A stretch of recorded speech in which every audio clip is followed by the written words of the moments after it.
Le réquisitoire dit du ministère public et les réquisitions du ministère public. Rassure-moi, il n'y a pas de différence, mais ce sont deux termes qui marchent de pair. On entend par le réquisitoire du ministère public tout le développement pris par ce dernier devant un tribunal dans le sens de soutenir son accusation portée contre un prévenu donné, soit en le chargeant, soit en le déchargeant.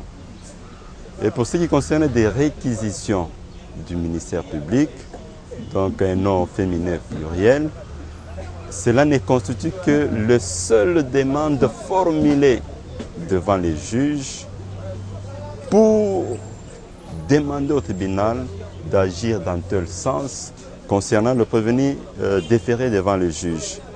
C'est l'exemple, par ces motifs qui plaisent au tribunal, dire établi, par exemple en fait comme en droit l'infraction nommée telle à charge de tel prévenu et en conséquence le condamné aux peines qu'il aura à déterminer. C'est ce qu'on appelle les réquisitions, donc les demandes formulées devant les juges, devant lesquels évidemment les prévenus avaient été déférés.